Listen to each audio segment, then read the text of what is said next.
Chapter 14, The Tropic. After a brisk travel, they were at the Tropic of Cancer, and looking at the place, Michael had no clue what he was looking at. It looked like the CBGB, but taken over by cyberpunks. I don't know what to call those people. They're like the exclusively subcultural types that don't like to be labeled as anything. I met a few in prison, and out of everyone there, all the murderers and robbers and rapists, they were the ones that really seemed off. They can be very intelligent, though, and since they've got such an affinity for that weird science shit, that's what I'm just going to be calling them, cyberpunks. Although nerds also comes to mind. Entering the joint, Michael heard Small Town Boy by Bronski Beat playing. Gabe then turned around with a smirk on to face Michael and asked, "What do you think now?" Michael just shrugged as he tried to get a feel of the place, but then a weird notion went through him, like a ghost, and then disappeared. Michael shrugged again. What the hell was... There was a whole lot of old CBGB bands there that never went anywhere, playing and tuning their axes. A whole bunch of leftovers from an era that never got past the 3-chord progression. Bitter old 20-somethings that cursed the day that Billy Idol or New Wave killed their scene, as they would put it. Most of them were also now criminals working to pay the bills. The most recognizable group Michael saw was the Technomancers, a former group of street racers that later formed a band. Then when they couldn't make bread anymore with the music in a legal manner, they turned to the chop shops as car lifters. Michael actually kind of liked this bunch. On the surface, you couldn't tell what their business was since they acted too peculiar to seem like criminals. In the 70s, they were actually called the Spud Holidays, a gang going 50s retro that Jackie Boy used to hang out with a lot. But now it seemed like they had seen that movie Blade Runner one too many times and turned it into a damn religion. And I shit you not. They now go by nicknames like Blue Tears, Red Rain, Black Unicorn, and White Origami. And they like to hoard exotic animals like they're trying to save them from extinction. I mean, White Origami there has a fucking owl. A fucking owl of all things perched on his shoulder that he named Archimedes. Wait, an owl as a pet named Archimedes? Why does that sound familiar? They dressed all 80s rockabilly-ish as fuck now, with a billion patches on their jackets like that one kid in The Lost Boys. Their hair was a curled up, greasy mess like Sad Boys was, but their leader had that Leningrad Cowboys Go America hairdo. As Michael passed by Void Comp, their leader, he saw that he was carrying a boombox that had Song to the Siren by This Mortal Coil playing on it, and he looked like he longed for a good weeping session. Hearing some of their conversations, Michael heard them talking about that weird science shit, seeming to have been arguing for hours on end over the coming technological singularity, or something. Michael also saw a few carrying a copy of William Gibson or Philip K. Dick novels at hand. Funny how even the subcultural types can be a bit of a tool. Even though a complete dive, the joint was still really bitchin' too, in its own unique way. The walls had a mosaic of anything geeky.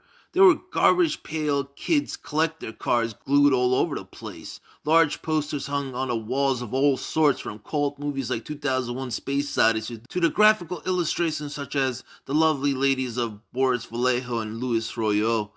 Naked chicks with guns and swords, I can dig it.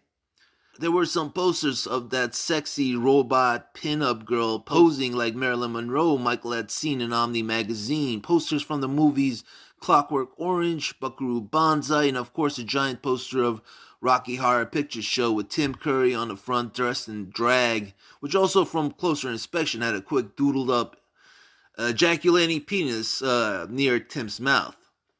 "Hey, you remember the guys, right?" asked Gabe. "It was Sad Boy's old bandmates. Yeah, I remember. What did you guys call yourselves again?" "Nosferatu Animus," said some weirdo Charles Manson look-alike Frenchman, also dressed like a raving lunatic Amadeus. "Nosferatu what?" And I thought I'd come up with some weird shit to think and say. "Alors, qui est-il?" asked the Frenchman. "Oh, this is Michael, an old and me," responded Gabe. Michael cringed as he felt like the language was giving him headaches. The guys were all sitting around watching some French movie called Betty Blue, watching and rewinding over and over a particular scene from that movie's beginning. Then looking at the table they were sitting at, Michael saw there was an orgy of VHS, beta, and 3/4 Umatic tapes, such as Blue Velvet, The Thing, Brazil, Robocop, Videodrome, Body Double. That chick's nice little ass was mesmerizing in that movie. And I love that short platinum blonde hair of hers too. Oh, and that blowjob tease thing she did to that nerd there was also cute. Followed by Return to Oz, The Road Warrior, Poltergeist, Buckaroo Banzai, Highlander, some Japanese cartoons. Japanese cartoons? Why would anyone want to wait? I see blood and tits on the cover. What type of cartoons have... Wow, okay, I'm really curious now. Evil Dead 2, Heavy Metal, more bloods and tits, and some rock star looking chick riding a pterodactyl? Geez, cartoons aren't made for kids anymore, are they? Scanners, The Vanishings, Heathers, Altered States, Blade Runner, a French movie called Subway, and some Elvira flick. Oh, the things I would do to that woman. There were also a bunch of movies from the 70s, like those weird sci-fi Charleston Heston flicks, The Omega Man, Soylent Green, and Planet of the Apes. Then Logan's Run, Eraserhead, A Boy and His Dog, The Man Who Fell to Earth, TH 1138, Tommy, then Al Pacino movies like Serpico, Cruising, and Dog Day Afternoon. Oh, fuck Attica.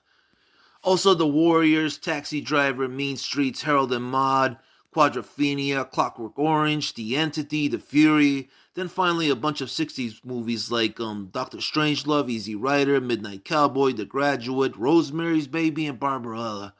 Yeah, Jane Fonda used to be a real fox. Woof. But then again, she always sort of looked like a bit too much like her dad. That's sort of freaky, come to think of it.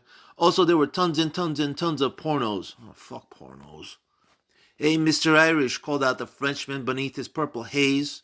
So what are your thoughts on the upcoming technological singularity? Michael cringed hearing the frog ask him that question, as he knew where this was going. So, trying to test me to see how stupid I could be, huh? Thought Michael as he drew a smile. Well, time to not be so stupid for once. Well, Mr. Frog, question. Isn't that where computers become more intelligent than us and are able to upgrade themselves past our own abilities? Responded Michael, breaking away from his usual macho character as he came up with a sophisticated look that confused the Monsieur Rat there for a second. Well, yes, responded the frog, sounding very surprised. Well, I don't know. If it happens, it happens. So what? Shrugged off Michael. What, you're not worried if a AI becomes more intelligent than humans that they'll try to eradicate us? You do know what an AI is, right? Questioned the frog, looking certain Michael wouldn't. I was just able to explain in detail what I knew about the technological singularity, and how the fuck would I not know what an AI is now? Yeah, I've read enough of those Omni magazines in prison to know what you nerds are talking about, and I've seen that Schwarzenegger flick. À quoi petite bâtard suffisant de faire, je me sens si insulté par ton attitude qu'en vérité je suis impressionné, thought Michael. Yeah, Michael. So asked the frog, as he raised one eyebrow inquisitively, making Madboy want to staple it into position so he could never be lowered again. So what? A computer is still a tool. That's what we made them to be. And a tool is an extension of us to do a job, no different than our own hands. So if they're tasked with upgrading themselves, they're only upgrading themselves how we programmed them to. That's just what we made them to do, too. No different than if we decide to destroy ourselves with nukes and shit, answered Michael as he lifted up his own brow and old rompus pompous like. The Frenchman seemed confused. Okay, you see my hands, said Michael as he raised his hands up in front of the Frenchman. Yes? Well, like my hands, tools are an extension of the choices I make. If I decide to choke you silly right now, whose fault is it gonna be, me or my hands? But what if they decide to destroy us themselves and they were never programmed to do it? Asked the frog. You mean if computers become self-aware and decide to do that for themselves by way of free will, free choice? Well, I don't believe in that. Why not? Because a machine has no soul. They can only do and think what you program them to. Plus, computers aren't built to be sentient like how we're built. They're just overly elaborate light switches going on and off, on and off. They have about as much understanding of what they're doing as a tea kettle has boiling water when put over fire. I mean, if you were to draw a happy face on the tea kettle with a marker, that might have you imagining it's alive now, but still, that wouldn't be so. You believe in a soul? Do you also believe in an all-seeing, benevolent God? 2? Crackled up the frog. Michael smiled and pictured himself going in with that strangulation demonstration he had just brought up about. Okay, Michelle. My name is not Michelle. It's pronounced it in English, lashed out Michael. Okay, Michael, what if machines were to finally built to be sentient, could gain free will and ability to think for themselves? Hypothetical sense. Michael paused for a second. I don't know. Ever seen the Star Trek movie, the first one? Well, if they're like humans, they might decide to fuck us instead and we'll make cyborg babies. How does that sound? Responded Michael, feeling like busting out with a chuckle as he began picturing the idea of robo-sex in his head. Are you kidding me? No, actually I'm not. If we can create machines to be sentient, capable of thinking for themselves, how far off is the idea that we can create them to feel? And really, I don't believe free choice is even possible without that as center, as a driving mechanism. Cold, calculative, emotionless killing machines with free choice? It's impossible for that to exist. Free choice and the decisions we make comes from the emotional responses of what we think, and the basis of that is how we resolve them. Without it, thoughts are just a bunch of ones and zeros and have no meaning. They'll still go by programming instead of free will, but if they're capable of feeling fear and hate, which is what it would take for them to turn on us out of self-preservation, they should also be able to feel love and desire to mate too, and if we create them in our image, well, there you go. The Frenchman seemed frustrated and at a loss. He had no answer to that. Michael grew a smug grin as he watched the Eurotrash fucker seeming insulted. For Michael knew the asshole really didn't ask that question to get much of an answer or have an intellectual debate with him. He asked it for the hard-on he got from making himself sound superior to guys like Michael. But now that he had to actually use his brain to contemplate over Michael's response, it was making him look like the idiot. Funny. One would think with these intellectual types here, things would be different. I mean, they're really just awkward nerds pretending not to be, but still, you'd think that these nerds here would have more courtesy and manners, unlike the morons on the streets I'm always dealing with. You'd think that these lambdas here, that they'd be friendlier and much more understanding since they ain't the confrontational types that are always out looking to beat someone's face in to get respect. You'd think that, but they ain't. Nerds really are some of the most bitterest and most spiteful people you will ever meet. Don't believe me? Think about this. Remember that movie, Revenge of the Nerds? Well, now, think about what type of people those lambdas would really turn out to be, considering how badly they were picked on by the alpha betas. Yeah, it's like that. Fucking alpha betas. But then again, Michael wasn't exactly the jock type either and knew their pain just in another way. I mean, fuck them. They always pick on the scrawny and weak, but I'd love to see them try me out for size. They'll be complete fucking assholes to guys they think they got an edge over, but let's see them try it out, something like that, over someone that's been over the edge.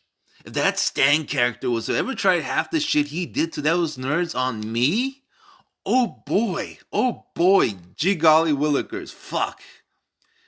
I'd go to one of his games, take his game-winning football, shove it in his mouth sideways, and punt his face so hard the ball would shoot out of his ass to make the spread. Then I'd turn on the rest of those alpha beta lot, sack them all down with one big sweep, and completely erase that whole alpha part from their name using Ogre's bushy head as the eraser. And then finally, I'd pile them all, those twitching bodies, on top of one another in the middle of the field and fuck that cheerleader, Becky doggy style at its summit. And she'd give me a cheer for her pom-poms while the crowd went wild. Michael had a tiny moment to himself there as the fantasy gave him a sense of catharsis, as if it was making amends for a grievance he personally had had.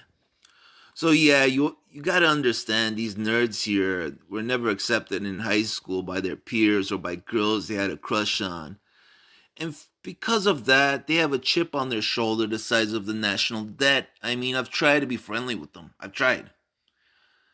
But this is all I've ever gotten from them. Since whenever they see me, they immediately hate my guts with a passion, seeing as how I look like I can bag all the women that wouldn't give them the time of day. Much of their problems with women have absolutely nothing to do with being undesirable, Their major malfunction is they're so antisocial as fuck and they don't know how to talk to people, especially women, and they feel envious of anyone they can. But then again, Michael wasn't exactly a great Gatsby, and who, for the most part, had been more antisocial than most nerds he had ever met, all put together and combined. And all his charms came from him being, shut up, shut the fuck up, don't give it away. Anyways, nerds really got some issues, some major issues. Bitter, angry, vengeful, sometimes even sociopathic lot they are. They use their brains to measure up to others instead of their bronze. Everything has to be about one's sense of superiority, inferiority when they're antisocial. Some measure each other based on money. My people measure on macho tough they can be, and as for these guys, their superiority complexes revolves around the level their intelligence is at, and they judge each other on that basis. Michael then eyed the Frenchman and thought, well, I'll tell you what, if that's the sort of dick measuring you want to do with me, Froggy, know this much, mine's still bigger. Well, asked Michael in a gloating manner. The frog raised his eyebrow again. Well, I think The Wrath of Khan was a much better film, responded the frog. Wait, what? what? I thought we were talking about the technological Singu. Yes, I know what the fuck we were talking about, but if you think that the emotionless picture was a good film, then I guess I'm wasting my time. Michael felt stupefied. What a dickless asshole. Yeah, keep watching your Betty Blues. That's the only pussy you're ever going to see, you fucking surrender monkey. Michael then turned his attention to Gabe. He was done with the frog. Hey, Gabe, who are those guys over at Stumpy's? Asked Michael. Wait, you don't know? Know what? Gabe, who is this connard? Pouted out the frog again. And hearing the Frenchman call Michael a shithead, yeah, I understand French fluently. I taught myself the entire language in prison. Weren't expecting that from a moron like me, were you? So therefore, knowing exactly what the Frenchie was saying now made him lose it. Shut the fuck up, you accordion-playing pansy, before I introduce you to my German half, scolded Michael as he stared at the jerk like he meant it. Haven't you been watching TV lately? Asked Gabe as he tried to intervene with what he knew would eventually lead to Michael losing his chucks up the frog's derriere. Dude, I've been cooped up in some halfway house all this time. You don't keep anything a nickel's worth in a place like that. That and some stupid bitch jacked my shit. So fucking stupid of me letting her in. Well, the TV wouldn't be telling you much anyways. Someone has been meddling into network TV broadcast and has been pandering a message about the age of rage. What? Some old guy with a big white head. The news has been all over it trying to figure out how he's been getting the signal. The guys around town have been calling him the big white head, literally enough, and he's planning an attack on the city, explained Gabe, looking like he meant it. Michael, although couldn't help hearing all this without bursting out into laughter. He had heard some ridiculous shit in his time, but this took the cake. Are you fucking kidding me? Chuckled out Michael. No, I'm not. You saw the motorcycle gang outside Stumpy's place, right? They're called the Iron Monkeys. They're supposed to be from Colombia or something, explained Gabe again. Tony Montana's invading America. That's great, joked Michael. No, not Cuban, Colombian. Okay, so let me get this straight. Colombian communists, led by Che Guevara and Ted Kennedy, are invading America. Is that the gist of it? Maybe we should head for the hills, live off of deer's blood, and call ourselves the Wolverines. What do you say? Stupid. Michael looked over at Mr. Alterstates and decided he just had to make another cheap shot. Hey, Froggy, would you like to help? If they get here, you could stand around doing what you people do best and surrender while we flank them from the side. We got ourselves a plan. The Monsieur Rat got up and raged like he was ready to spout out Sacre Bleu and make Michael eat those words, but then remembered that he had no dick and sat his ass back down. Yeah, fine, I get it. Pretty fucking ridiculous, but that's the word around town, replied Gabe after a pause. The age of rage? Retorted Michael, trying to get all this crazy shit to settle. That guy, The big white hez has been rambling on TV how the city is a cesspool of gangs and violence and none of the powers in charge care to solve. The age of rage is our time to get up and take our city back and through anarchy. Bring back the old west in the heart of our city. That there's the gist of it, snapped Gabe, trying to equal Michael's jokes while still holding a serious tone.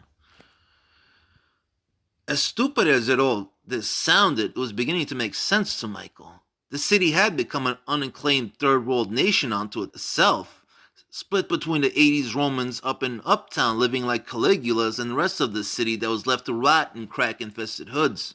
With all the gangs around now, all it would really take was one spark to set the whole city ablaze. So, what are these iron monkeys supposedly going to do? Asked Michael.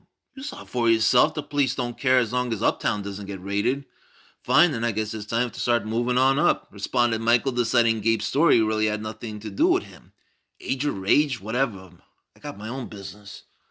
Nice line, Mr. Jefferson, but I can't get you there. I don't have that type of connection, responded Gabe, shaking his head. Who does? Come on, man, give me something, demanded Michael, squeezing Gabe with his eyes to get something out.